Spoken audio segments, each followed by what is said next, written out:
It is a truth universally acknowledged that a single podcast, in possession of puns, must be in want of a listener.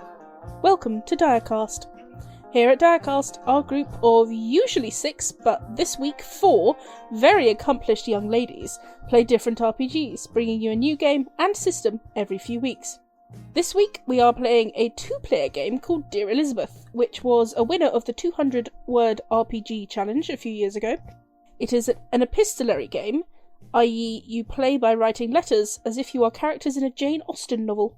Aww. It's a quick and easy game, so we got into 2 pairs and did 2 very different iterations of it for your entertainment. My name's Lukey, and the question this week is, what is your most genteel lady hobby or interest? I have a lot of them, like singing, poetry, reading, writing postcards, but probably embroidery. I like to do cross stitches and embroidery and sewing, but not particularly genteel topics. Hi, I'm Helen, and I am not an accomplished lady. I can't sing in tune. I can't play any instruments. I'm not very well mannered. But I can knit. I don't know if that counts as needlework or not. But when they talk about needlework, I'm like, hey, knitting needles are needles. Knitting needles. Yeah. I can knit. That makes me a lady. A lady. Hi, I'm H, and I have many ladylike hobbies, actually. For one, I play the oboe. That's like the most baroque instrument there is. I can also play the pianoforte. I paint. Watercolours. I can sew, although I don't like it. And I like going for walks. That's pretty darn Austen. Damn, we should move to the 1700s That's together. pretty darn Austen of me, I would say, yeah. That's pretty Anything else darn I've missed, Austen. Helen? That is... I mean, You do collect bones. You I was do going to collect say, bones. you collect things. You have an appreciation for nature, and you do, although it's a little below your class, you do garden. So you do appreciate plants and flowers. You probably do pretty good at flower arranging. This is true, yes. And if you're kind of lower middle class Austen, you can lightly garden, can't you? As long as someone else does the hard work. Yeah, you can't do the bending or anything, but you can, point to a flower and say, ah, yes. Lovely. off with its head. Hello, my name is Peter, and my most Austen ladylike thing, I'm not entirely sure. I suppose it's kind of enjoying Paris and... Oh, not being that good at volleyball. Do you not read books? You write. I do read books and write, but however, We go. Something I... Also, I don't really understand Settlers of Catan, and that's something Really? that's very... Yeah, I've never played it, and that's something that the Austen Oh, lady... you Why should. you don't understand it. Yeah. My brother has the Star Trek version, Ah. and we delight in confusing our parents with it. It's wonderful. Perfect, and Yeah. that would give a complete headache to an Austen era woman. So It would. it would just make a Victorian child explode. So Aww. Alright, well, now that we know all about our hobbies, let's get to it, starting with my and Helen's game of Hooray! Dear Elizabeth.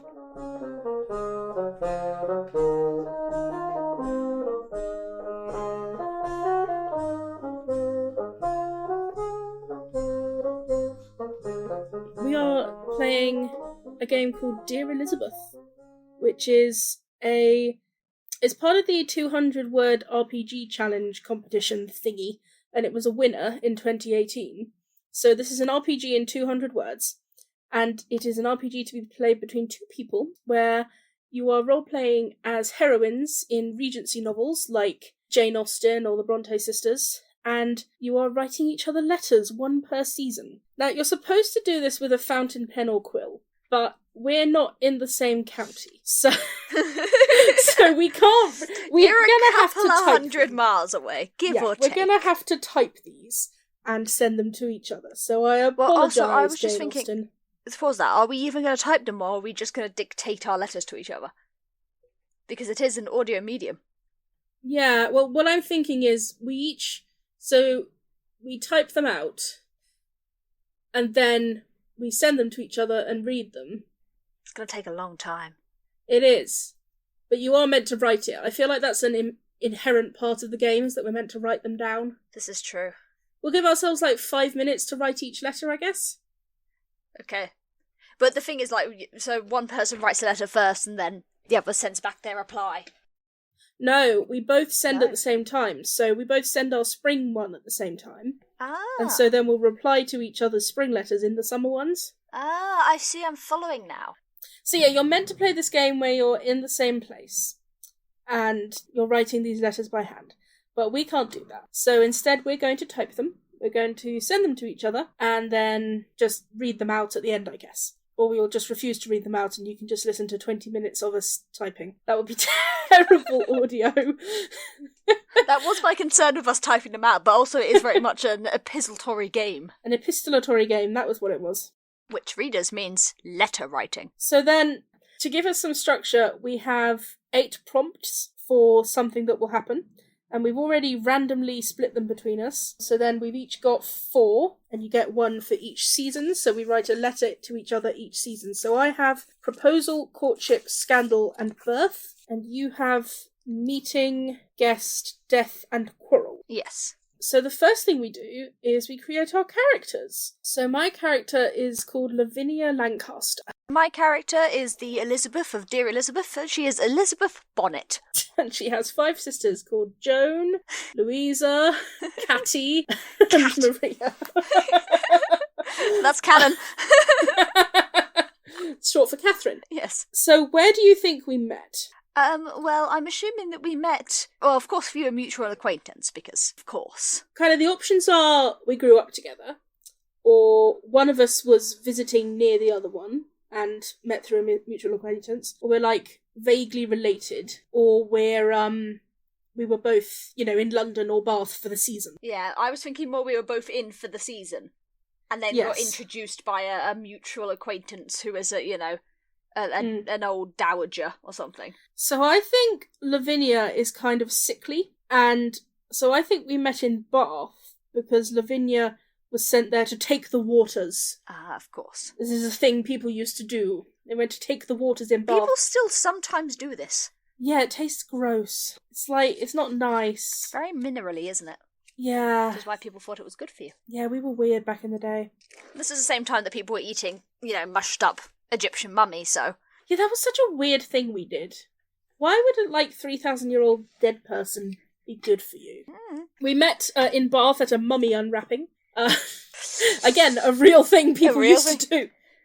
No, we met at Bath, maybe... I was going to say, I think with your sickly nature, it would have been far too much for you. Too much excitement. I would have... no, I couldn't have made it. So, perhaps at a ball, at a dance, or at a... dance. Yes. Perhaps I was there with my aunt, and she was old friends with your escort, whoever that is. Well, you see, I was there, of course, with my mother, an old lady who lives in the same country as us, and my 4 sisters. Hang on, who's the old lady? I'm bringing her in from another book. God.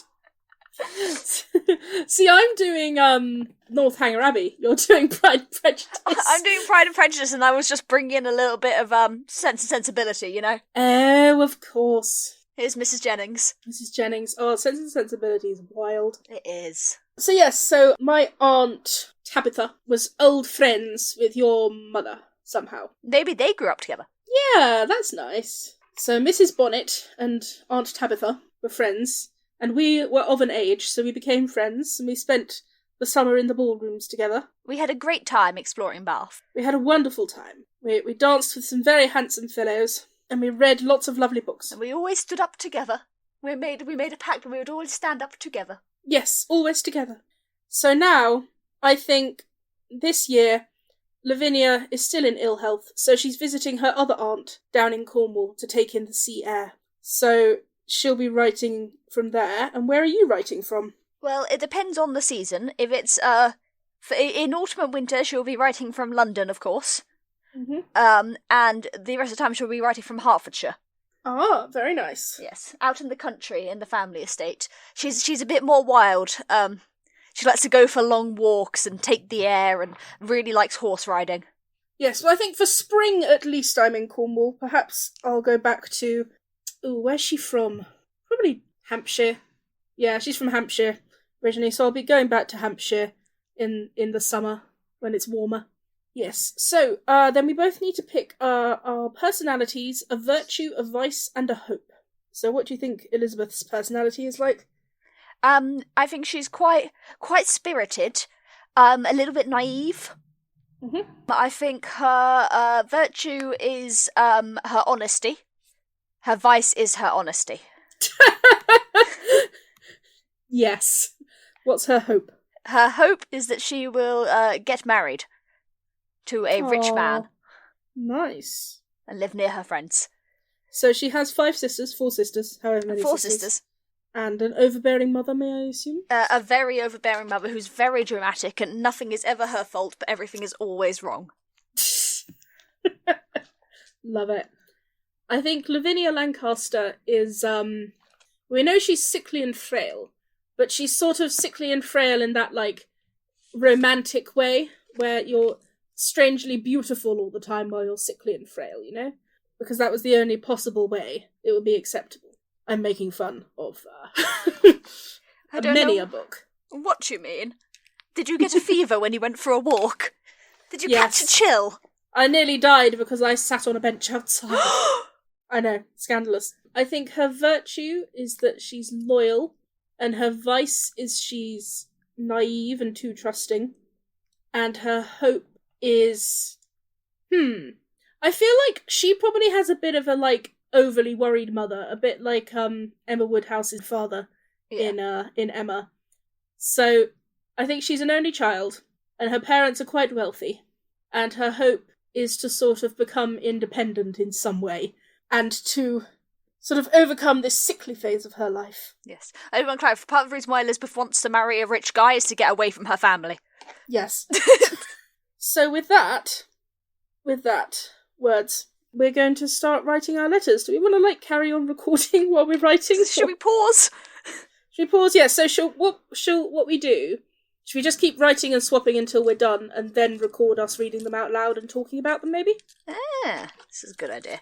So we don't have to keep stopping and starting. Yes.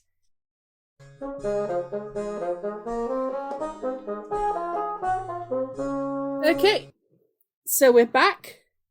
We have written our 4 letters each. It took us like an hour, didn't it? So it's a very quick and easy game. So are we ready to read them? Which one of us is going to go first? Flip a coin. Do you have a coin? Nope. Cool. Hold on, I'll roll the die. Because we're a podcast for dice. Or something like that. Oh, my dice are buried under things. There we go. Odds is me, evens is you. Okay. That's 6, so it's you. Just completely to clarify for listeners, the way this works is that you write each other a letter for each season using a prompt, and because you're meant to write a letter and put it under their door and reply backwards and forwards, we've written them out on a chat, and now we're going to read them to you. Mm-hmm. Okay. So this is the first letter from Elizabeth Bonnet to Lavinia Lancaster in spring. In spring. Dear Lavinia, how are you? I hope you are recovering from your awful chill. We're all very well here in Hertfordshire, although the rain continues to persist and quite ruins my opportunities for exercise. It has become rather unbearable. I do not mean to complain, as I know that I have many an opportunity for occupation and work, yet it has been rather tiresome these past few weeks indoors. Just yesterday, my sisters Maria and Louisa had the most awful quarrel. I shall tell you all about it.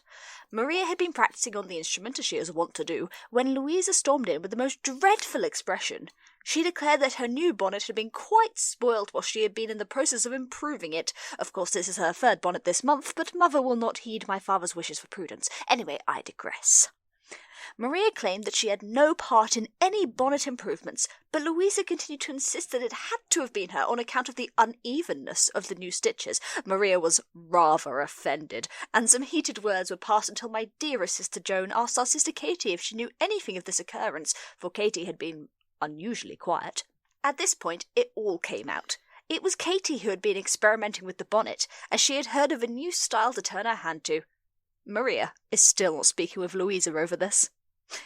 How I long for the quiet peace of your Cornish retreat, my dear. Do write back soon. Yours, etc., Elizabeth Bonnet. Aww. Okay, so the letter in the spring from Lavinia reads as such. So, in context, these are both being sent at about the same time. Yeah, so they're not replies to each other yet. This is how it would have been, though. Yeah. Dear Elizabeth, why, I thought things would be dreadfully dull down here in the wilds of Cornwall for so many months, for as you know, I have been here since the autumn, and have spent Christmas with my aunt. But in fact, the Cornish folk do get along very merrily after all. We are a small group of ladies and gentlemen in the area, to be sure, but enough to see us through a cheerful variety of dinners, frolics, and even the occasional ball. Aunt Henrietta has been so kind and accommodating, and I have so loved spending time with my little cousins. The eldest, Oliver, is barely 9 years old, but is already the perfect little gentleman. But I write to you today, not of my aunt or my cousins, though they are delightful company, but of the new governess Aunt Henrietta had hired but a month ago. She seemed a sensible and straightforward sort of woman, Miss Tivison, but with a kind heart and always a smile for myself.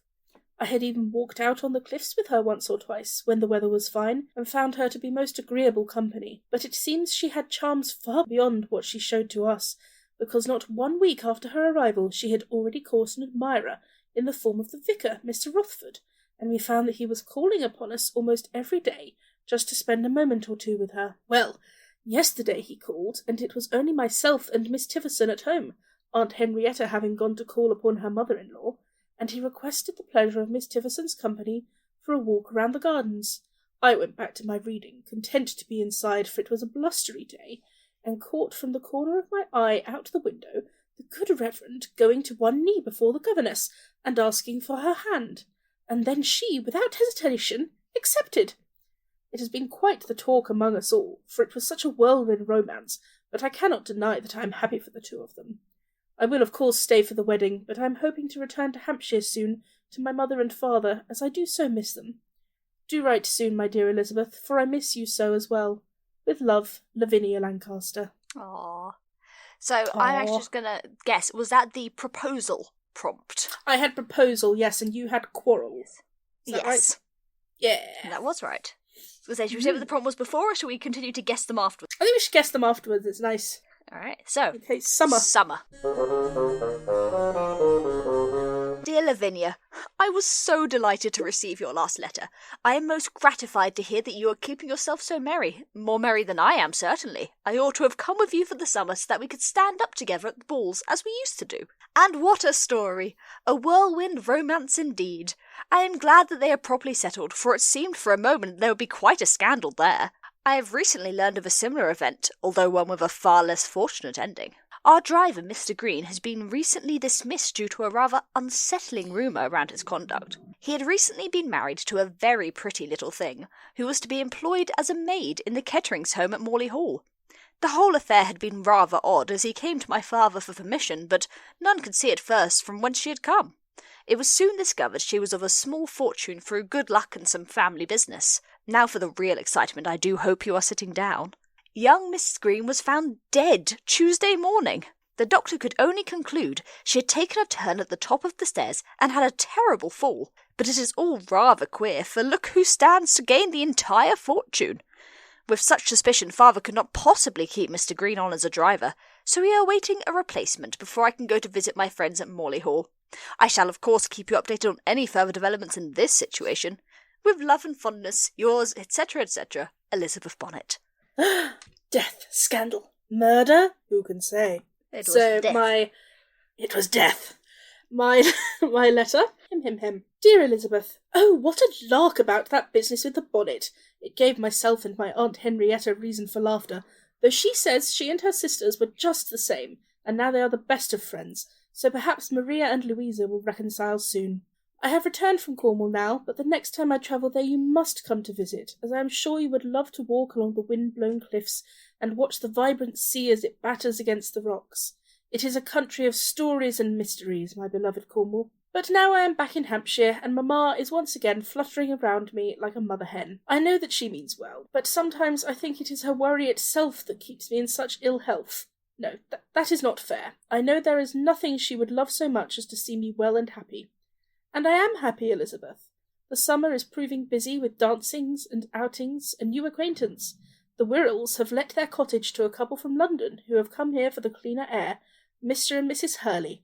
And oh, Mrs. Hurley was heavily pregnant when they arrived, and now she has given birth to the most lovely and bouncy baby boy. We went to call upon them, Mamma and I, and saw him in his delightful little dress and bonnet. Such a sweet child, and a kind couple. You can see the love that Mr. Hurley holds for his wife. It is clear as day upon his face. If I were to marry dear Elizabeth, it would be for nothing less than a love like Mr. and Mrs. Hurley have between them. But for now I am content to my studies, and my walking, and my art. I am beginning work on a large painting of our gardens, and Mamma says I will use every colour known to man before it is over, for we have such a variety of flowers, and they are all still in bloom. I hope you have found more divertisement now that the weather is warmer, and you can enjoy those long walks of yours again, though I am sure you should wrap up more warmly even in the summer. Yours, etc., etc., Lavinia Lancaster. So I had death and you had birth. Yeah! Ooh, the parallels. How poetic. I know. Birth is a tricky one, because, it wasn't actually that talked about in, Regency times. No. I remember reading it and being like, she was heavily pregnant, she would have been in confinement, no one would have talked about it, gasp! Yeah, I know, I didn't really know how else to say it, other than, no sooner had she arrived than she gave birth. No one knows where the baby came from. Who can say? Who knows? Well, also, I was like, I don't want anyone I know to be dead, because that's a lot more dramatic in Victorian times. You would have had to go into mourning and blah, blah, blah, blah, blah, blah, blah, blah. So, random neighbour driver person. Maybe he killed his wife? Question mark. Alright, on to the next letter. So this is the next one that I wrote for you. So, autumn. Yeah. Dear Lavinia, you speak of Cornwall as though it were the one you loved, and you are sure of a proposal. How very romantic. It seems that any gentleman will have a strong competition. I should very much enjoy visiting with you when the opportunity arises to see what has captured you so. I wish I had heeded your warning for warmer clothing earlier, for I was caught in a sudden downpour last month, and caught quite the chill. I really was very miserable for a full 2 weeks. Alas, my mother chose not to mother hen over me as yours would do, although I had dear Joan by my side. Word that we may exchange our mothers for moments of illness. You should have been most happily neglected. You would think that now I am returned to health I would be enjoying a brisk ride under the falling leaves, but it is not to be, for we have the most interesting guest staying with us now. I shall tell you all about it. My father's cousin is a gentleman from Derbyshire, and they were very close as children. It appears as though old Mr. Buntley, my father's cousin, has been rather unwell of late, and has asked his son to reignite the close relations with our family out of a nostalgia for his youth. All this is to say that Mr. Buntley, the son, is now our guest for a span of 6 weeks. I shall now tell you all about him. He is young, 25, and very handsome, as well as being of a suitable height and build. His bowels are most grateful and gentlemanlike. We are all rather fond of him, although it seems to me that he has taken a most particular liking for our dear Joan, which I detect she reciprocates. Perhaps it shall come to nothing, and they shall remain good friends. I suppose time will tell. May I beg you to send me a miniature of a flower from your garden if you have time? I do so miss watching you paint. Oh, I almost forgot. Mr. Green was prosecuted while I was ill. Not to do with his wife, but it seemed he had built up quite a few debts, and had even been known to be gaming. Father was correct to dismiss him as soon as the trouble began. Do stay warm as we head into winter, dear Lavinia. I hope to see you in town this season. We shall be heading in next sennight. Write to me soon with positive confirmation of your health allows. Yours, etc., etc., Elizabeth Bonnet. Now, I realised that when I first wrote this, I said riding underneath the falling trees. I didn't even question it. I was just like, yeah, sure, trees just falling everywhere. So as I was reading that out, I had to correct myself. So this is Lavinia's. I was going to say, do you know what my last one was? What was my prompt? Oh, guest. Guest. Hem hem. Dear Elizabeth, my goodness, Elizabeth, what a scandal! You do lead exciting lives in Hertfordshire, and what a tragedy the poor Mrs. Green gone so young. I know you think me too trusting, but I cannot imagine a man such as Mr. Green would wish to kill his own wife, for you remember I did meet him that summer in Bath, and he seemed to me an upstanding sort of gentleman. I hope that your father was not too hard on him, for he must be grieving his dear Mrs. Green. Oh, but to speak of scandal, we have had a great one of our own. You remember Admiral Montgomery, our neighbour, who we saw that summer in Bath? Well, his daughter, Miss Mabel Montgomery, only 16, has run away. It is rumoured that she has run away to sea, dressed as a man, to join a pirate ship, though I am sure there must be some exaggeration to the story. Mrs. Montgomery is utterly distraught, and not a word from her husband or her sons can console her. The Admiral has vowed to hunt down every pirate ship in the Spanish Main to find Mabel and bring her back, which is a rather bold claim. I am sure it has all been blown out of proportion, and Mabel will return, having eloped with some sailor, but it is a fantastic story nonetheless. I did miss you this summer. I felt the lack of your presence by my side at every ball, though I cannot deny I enjoyed myself greatly, for you see a rather handsome young gentleman has recently come to town. He is Mr. Oakley of Northfield Park's nephew, a Mr. Thomas Oakley himself, and came to Hampshire for the summer to visit with his uncle. You see, Mr. Oakley has no children, and expects to leave the estate to his nephew some day, and so he wished to begin teaching him the particulars of running the estate. He is a charming young man, and very popular with every one of our acquaintance, though I do not for a moment pretend to think he would look with interest upon me. If only you could visit this winter, I know that you could meet Mr. Oakley and tell me what I am sure must be true, that I am imagining that he holds any interest in me. Have your sisters reconciled after the incident with the bonnet? I have recently turned a hand to improving my own bonnets, and while I am sure they are nothing like the standard of a London haberdasher, I am quite proud of my work. How have you been occupying yourself this autumn? The rains have begun again here, so our walks are short and soggy, though I know that wouldn't stop you. Do write again soon. I am always overjoyed to receive your letters, and am constantly concocting plans of how we might meet again soon. With warmest love, Lavinia Lancaster. Aww. Enter the love interest. Yeah. So what did I have? Well, you see, I wasn't sure when I first read this if this was scandal because of Miss Mabel Montgomery or courtship because of Mr. Oakley. But it was scandal. I think it is scandal. Because as we shall see, winter will appear. So that was scandal, and now we are moving on to the last letters that we wrote to one another. Scandal. So this is winter. Scandal. Scandal. Winter. Dear Lavinia, La, I had quite forgotten the incident with the bonnet. Yes, they are all made up now, although the latest quarrel has been over some of Maria's sheet music that had been mislaid. But I see my hopes of your country being peaceful are for naught. A lady gone to be a pirate? How fantastic! It is what one would read in a 3-volume novel. I am sure she will fall in love with a dashing rogue or perhaps a loyal barkeep, find great treasure and return home the talk of the country. Oh dear Lavinia, how I wish such a fantasy could be true.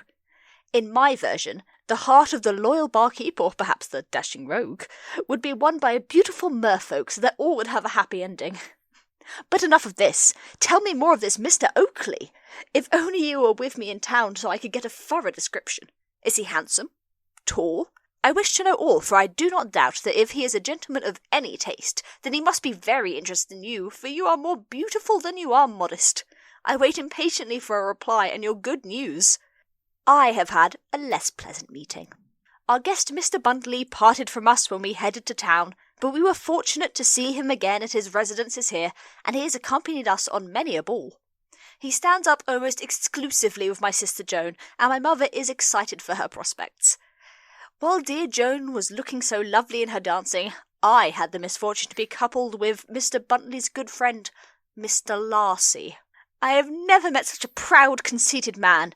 He was impossible to converse with, and seemed intent on making his prejudice against all in the room known with only a glance, an odious man. I am glad that your Mr. Oakley, if I can call him your Mr. Oakley, is not such a man. Write soon, my dearest. I await good news. All my love, yours, etc., etc., Elizabeth Bonnet. Mr. Larcy had me. Just, I love that you're, kind of replaying Pride and Prejudice. With some twists. Yeah. Even though you didn't get married during this game, we all know what's going to happen. I know. Joan and Mr. Buntley are getting along fine. So, of course, you had a meeting. I did, with Mr. Larcy. Mr. Larcy. Okay, so now we have Lavinia's final letter.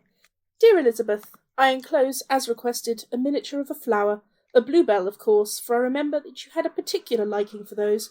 I hope that it brings you some joy and hope of spring this dreary winter. I was so concerned for you when I read that you had a chill that I almost neglected to read the rest of your letter. I am so glad that you are recovered, though I wish that I could have been there as Joan was to take care of you. I am sure you would have grown tired of my mother's ministrations, and would have sent her from the room in a matter of hours. I myself have not fallen ill once this winter, and seem to be past the worst of my condition. The doctor and mamma agree that it must have been the clear Cornish air, and I cannot say that they are wrong. You are right to say I speak as if I love that country, for I truly do. I am afraid I will not be in town for the winter season, though, for the doctor says the air would do me no good. But I have great hopes to be in Bath again for the summer, so perhaps we may meet there again. Your Mr. Buntley sounds positively charming. I am happy that you have had such diverting company for the last few months, and even happier that dear Joan seems to have found a worthy man for her affections. She is a kind and caring person. I can only be pleased if she has found love in a good man. Do write and tell me the result of their courtship, if courtship it be. Your news of Mr. Green and his debts is troubling to me. I am saddened to think that I was such a poor judge of character. I am relieved that your father had more insight than myself, and that your family was distanced from him before such things came to light. But, Elizabeth, I can avoid it no longer. I must tell you, I was wrong in my doubt of Mr. Oakley, for he has begun to court me. Hooray! He has called upon us regularly here at Moorcroft, and we speak for hours on every topic imaginable. He is scholarly, as I so wish to be, and has grand plans to expand the library at Northfield Park with all of the latest books and treaties. His uncle has given him permission to make some changes to the house, and he has even asked my opinions on art to buy, having admired my own work, which I cannot deny made me blush with pride. But more than that, at the last 2 balls he has danced with me for almost every set, and walks out with me whenever mamma says that the weather is fine enough. I cannot promise anything, and perhaps I am judging wrongly and thinking far ahead again, but I do believe that he may be seeking papa's permission for my hand not long from now. And Elizabeth, dear Elizabeth, I cannot deny that I have grown so fond of Mr. Oakley, I could not possibly imagine saying no. With love and fondness, Lavinia Lancaster. Courtship! Yeah! Yeah! Happy Lavinia ending! and Mr. Oakley are getting together. Yeah. Mrs. Lavinia Oakley. Mrs. Lavinia Oakley of Northfield Park and Moorcroft. I like coming up with the names of people and places for this. And eventually Mrs. Elizabeth Larcy. Oh God. Mrs. Elizabeth Larcy and Mrs. Lavinia Oakley, the best of friends. Yes. Aww. Livy and Lizzie. That was such good fun. So now we're done with our Dear Elizabeth, so after a brief musical interlude, we will have Peter and H's interpretation of the game. How happy a state does the miller possess, who would be no greater nor fears to be less. On his mill and himself he depends for support, which is better than servilely cringing at court. What though he'll dusty and whiten does go, the more he's befouled, the more like a beau. A clown in this dress may be honester far than a courtier who struts in a garter and star. Than a courtier who struts in a garter and star. So, create your heroine. Yeah. Describe your personality. Pick a virtue, a vice, a hope. Right, I'm going to write this on a piece of paper. Yep, I'm also going to write this on a bit of paper. Virtue, vice, hope. I also did Helen's archetype thing that she was saying, so I think I'm going to go for the poor cousin who's been adopted by a rich benefactor and feels very indebted to him. Oh, okay. I will go with eligible bacheloress who's sort of always nearly being fobbed off on idiots and is a bit of a clown herself. Sort of like the engineering types who believe, the best way to cure a cold is to eat an entire candle. Is that her, or is that the suitors?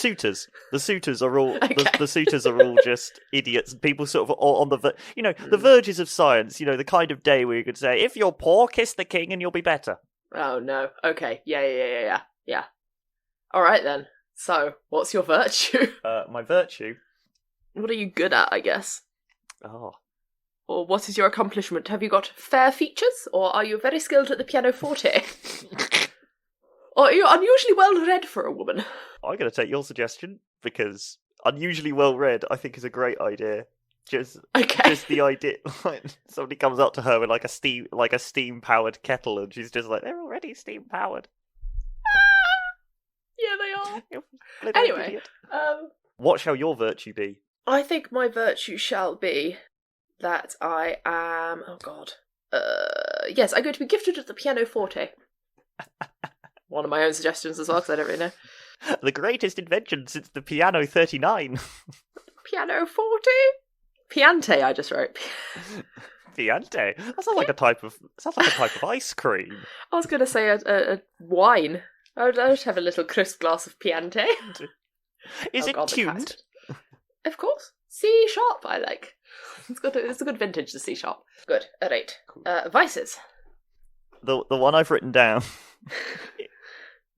and I probably will change it, is moronosexual, which is unabashed and unashamedly attracted to complete idiots. Oh no. Yeah. I feel like you might need like a social vice as well, though, like something people would know. I feel like it's all about appearances, because you don't really get to choose courtships in this era, do you? You just kind of... It's sort of lumped on you. It's whoever owns the local mill. Exactly. Or well, the next local townhouse. Come on, we're not working class.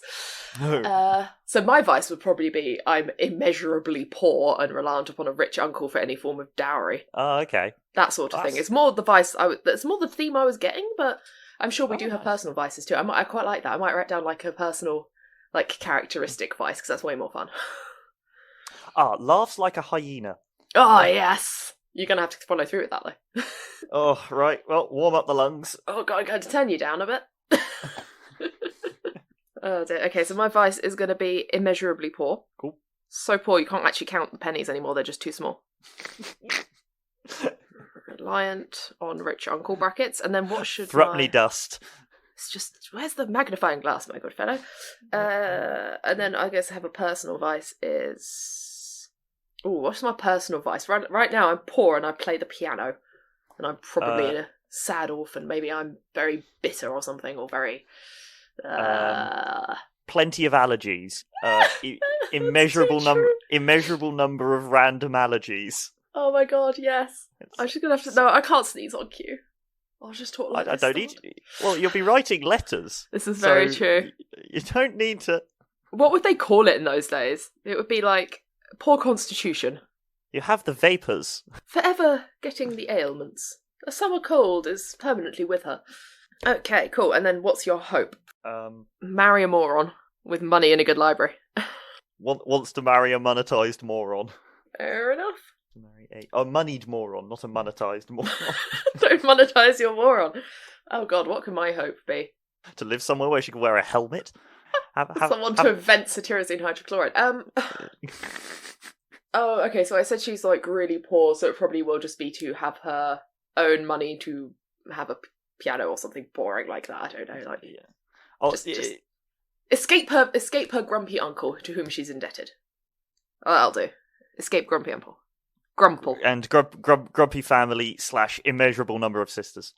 Innumerable number of sisters. Yes, but they're like stepsisters. They're like cousins. Yes. So many cousins. Cousin sisters, and each of them has limps on different parts of their legs. Oh my god, yes. Escape Grunkle and immeasurable cousins. No, innumerate cousins. I can't even measure these cousins. The meter hasn't been invented. It's a Barge Kingdom Brunel. Help. Okay, I need a name. Oh, I'm just going to Google a list of Regency names. I really wanted to go with Lady Lucid Cart Horse. Oh my god. Because you could just combine any noun. You can combine any set of vaguely long nouns. And it sort of sounds like a Regency name. This is kind of true. Also, I just looked up a list and Barbara is on there. Yes. For some reason, it's quite funny. Oh, Lady Barb. Oh, You Lady Barbara. Barb. Lady Barb. Is that you or me? You can't be Barbara Cart Horse. Sounds like Barbara Cartland. Barbara. I don't feel like a Barbara, though. Not many people feel like a Barbara. No, this is so true. Sorry, any Barbaras listening. My grandma's a Barbara, and she's a Is she very listening? lovely person. I highly doubt it. No, all right, I'm Barbara. Who, pray, are you? I am Lady Lucid Cart Horse.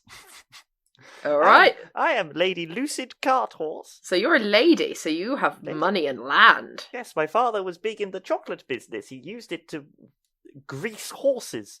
Ah, yes. The classic use of chocolate. He was the inventor of the cart horse. He in fact rigged up 8 horses, creating the V8 cart. Well, actually, you can't be a lady. You've got to be a miss, haven't you? Because you're not married. Isn't that how it works? Sorry to interrupt your cart horse fantasies here, but... We had 2 horses, one called Aston, the other one called Martin. Okay. Right, okay. Her father was the inventor of the cart horse. Thereby has a lot of money. It's your new money, though. And maybe you're fair. given a lordship recently. So I am Miss Lucid Cart Horse. Lucy, for short. Yep, Lucy for short. I am unusually well read after spending a lifetime looking at my father's manuals on engineering, mathematics, biology, clowns, and soap. Not horses, interestingly. What do you think the soap's made of? Oh, good point, actually. My vice, I am unashamedly attracted to complete idiots. Uh-huh. However, I laugh like a hyena, and my hope is one day to marry a man very stupid, however, very, very deep of pocket. And those pockets have money in them. Yes, not just full of tissues. Yeah. It's very disappointing when that happens. Deep Kleenex pockets.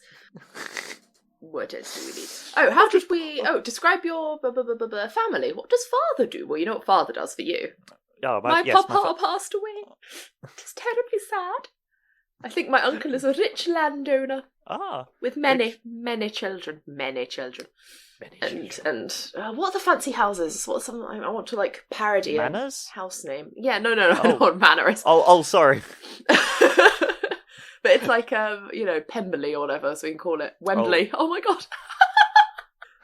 Old Wembley House. No, I actually have to Google, is there a Wembley House? There probably is. Wembley Manor. Wembley House. Wembley Houses for sale? You're doing well. I'm going to put in Manor because it's less of a common name. Okay, no, I'm going to go for Wembley Manor because that's funny. There's a Cedar House and a Belvoir Wembley, which that doesn't sound like a house. That sounds like a move in wrestling. Or a type of cake. He's gone for the Belvoir Wembley. Oh yeah.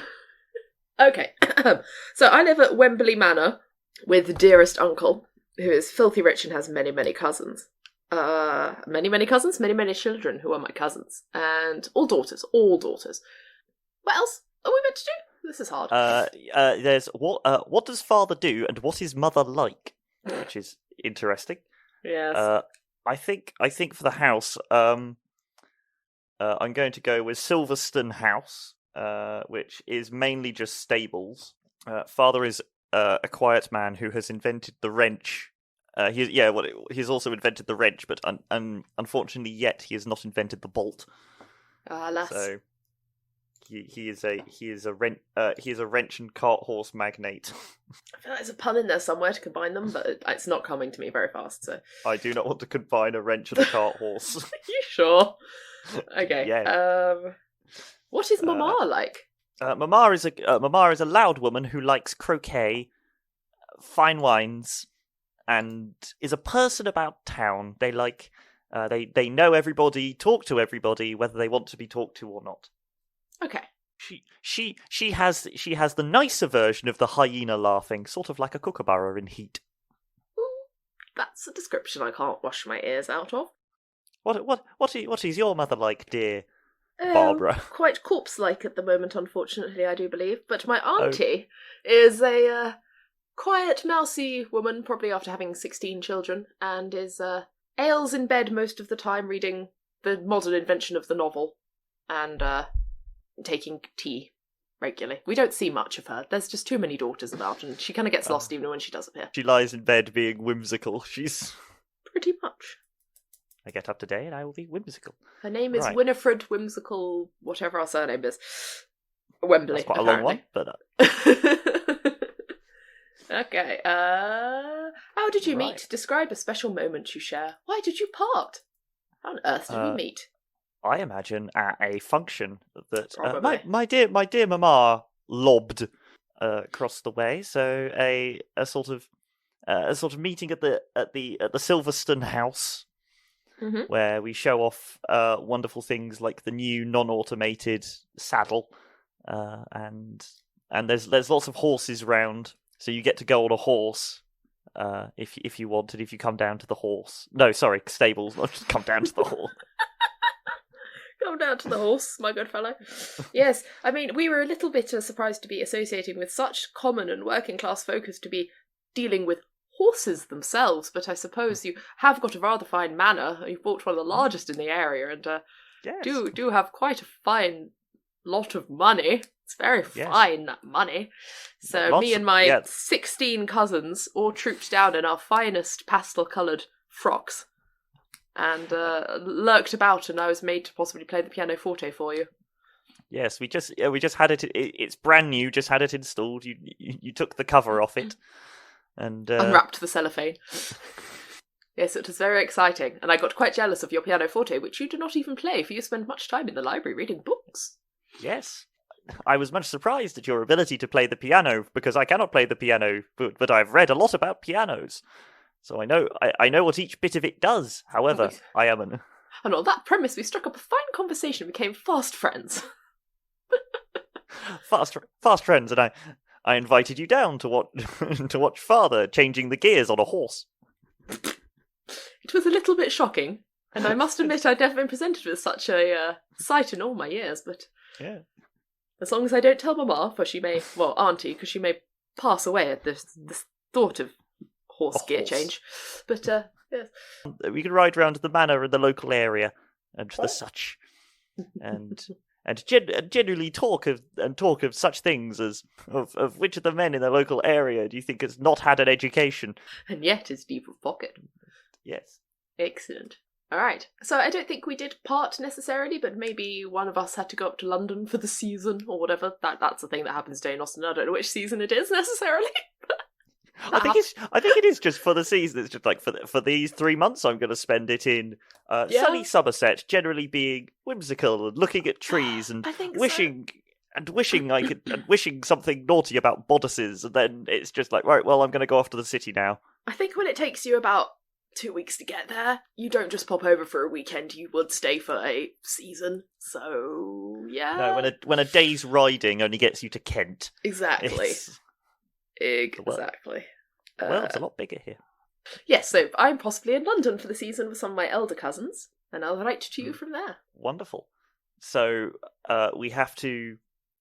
Right. So the stage of the game, we have 8 things. Meeting, guest, courtship, birth, scandal, death, quarrel, proposal, and we have to take 4 of these each. Right, I've got 8 little pieces of paper, so I'm going to start writing these down. I'm going to roll a d8. Because it's a thing done by chance. Numbers. Okay, good. So how should we just? Do you want to roll me 4 numbers, and then I just take 4 of these note cards? Yep. So I'm going to roll.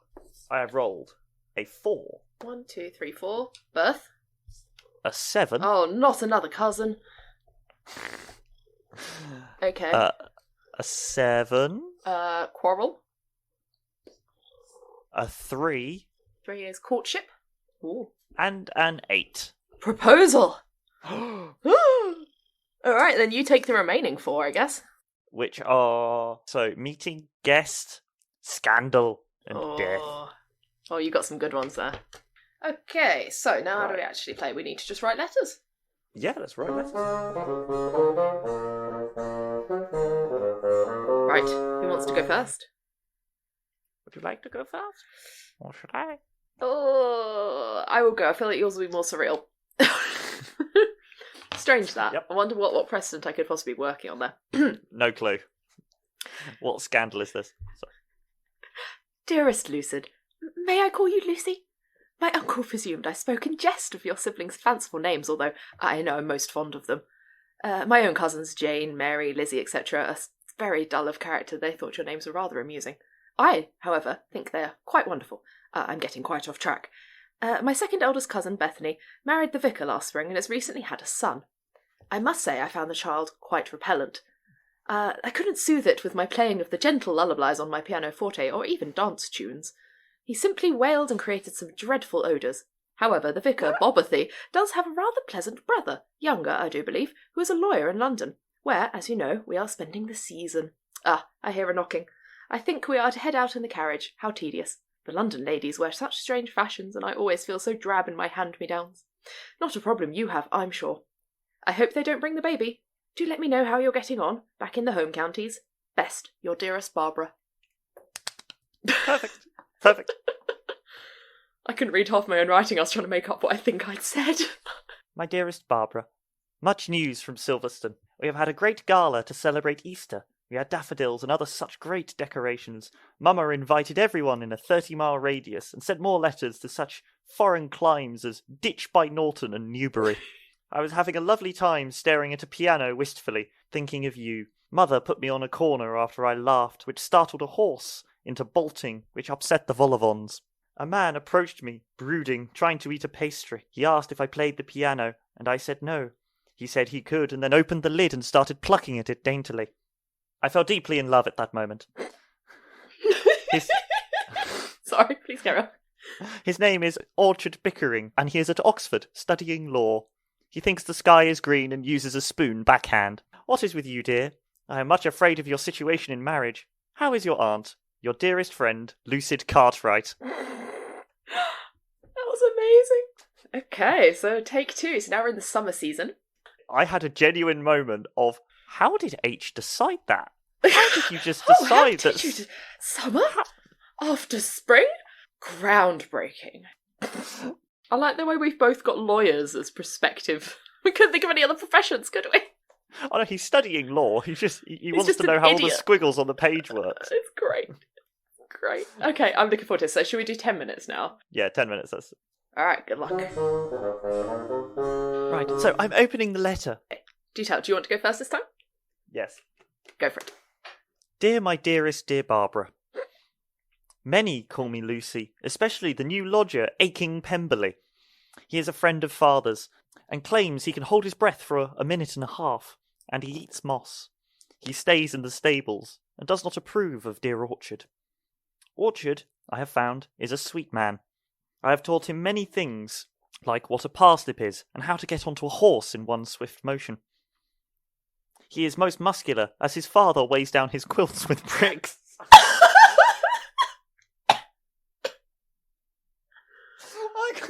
I even couldn't get through that sentence. Congrats, you did it. I know this after I took a jaunt with him by a local river. It was a bright day, with garlands of flowers blooming, and fresh berries all around. Orchard's fresh auburn hair was flowing, and his knowledge of rugby is truly excellent. He did go and try and chase a cat halfway through, but alas, it was naught but a fox. On our return, Aching was most agitated. He screwed up his face, and shot off into the woods on Astin, my favourite horse. Father muttered something about soap. He is most wise. Orchard left, and later he sent me flowers, lilies, with a simple note which read, I don't know, something romantic. Alas, what news of London?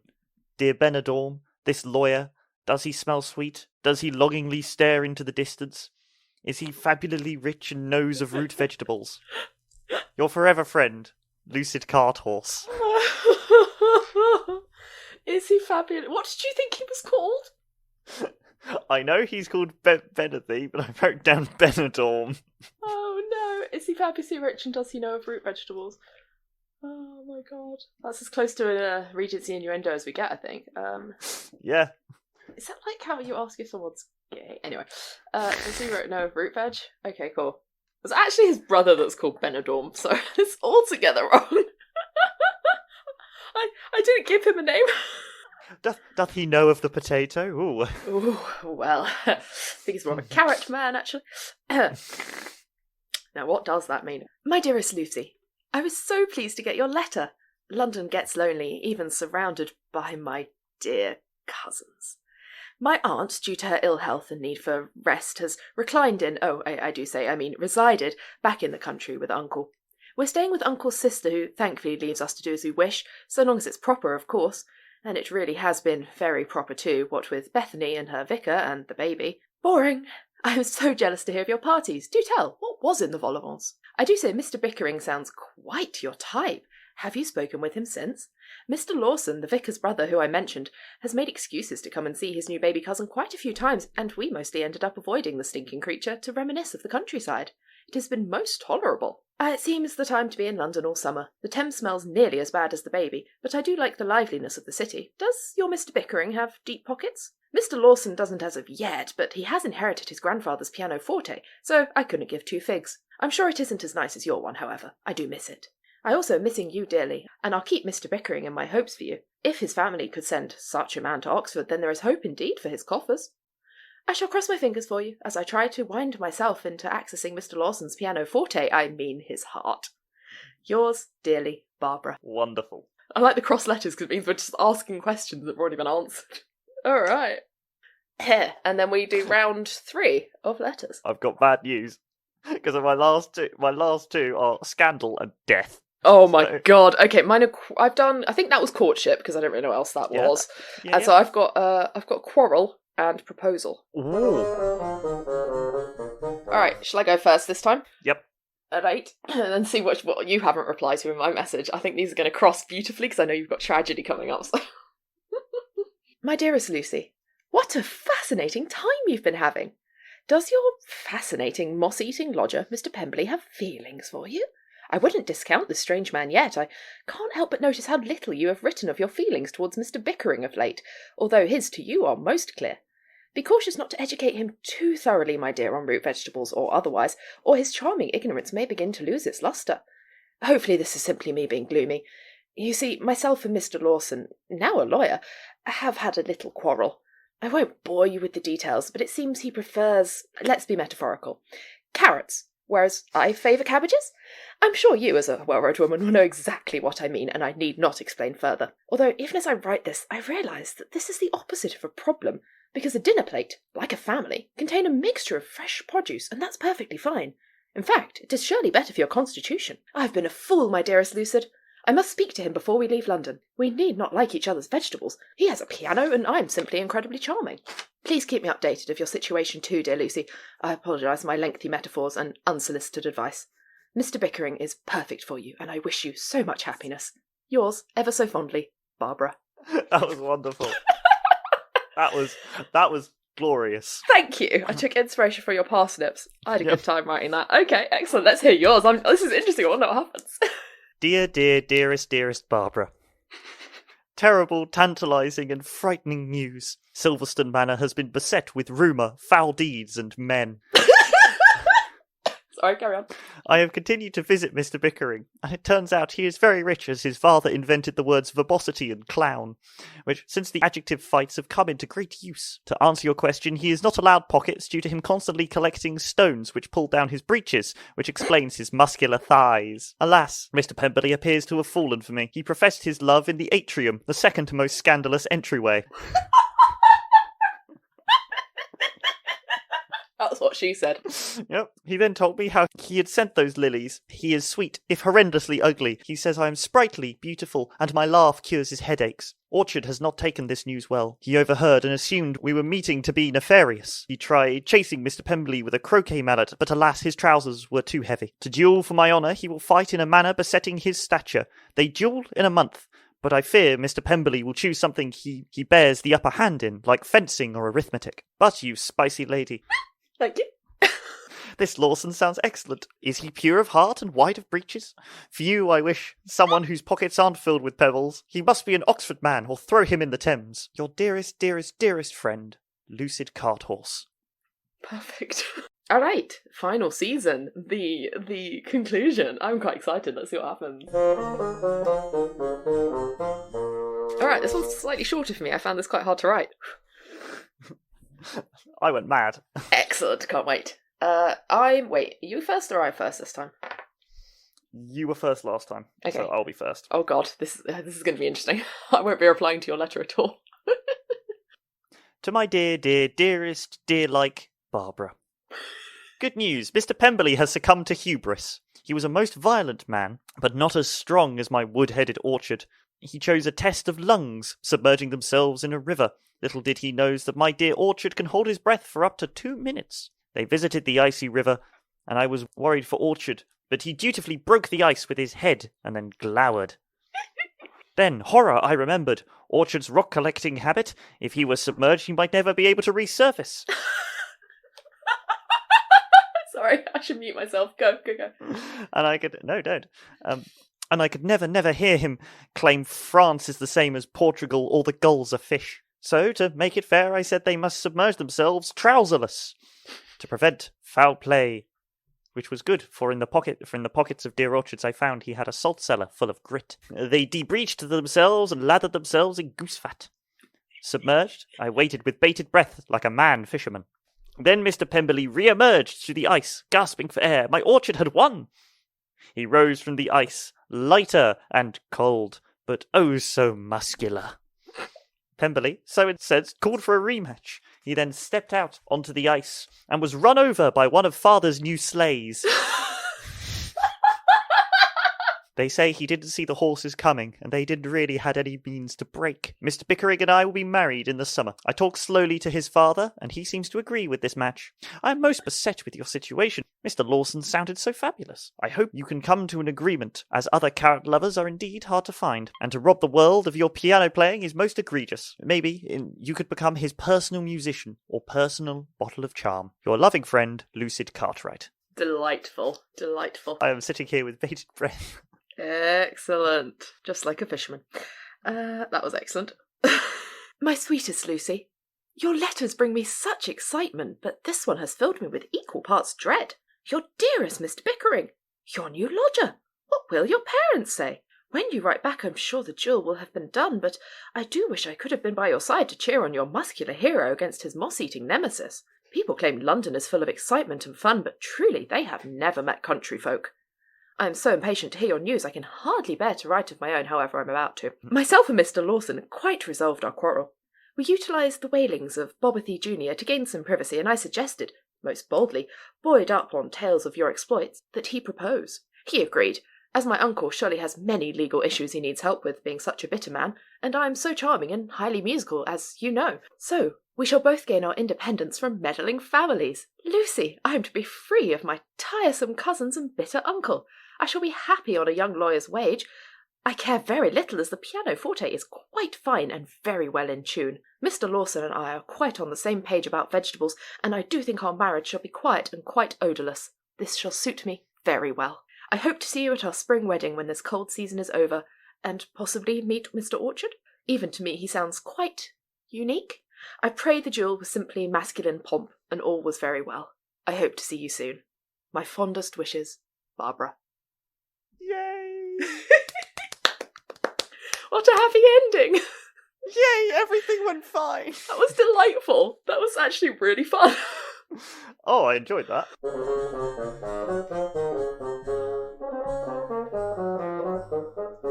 So those were two different interpretations of Dear Elizabeth. We hope you enjoyed our foray into two-person games. Let us know on the socials what you thought of it. And either way, we're back with the full cast next week for the beginning of our piratically fantastical game of Yar. But until then, thank you for listening to Direcast.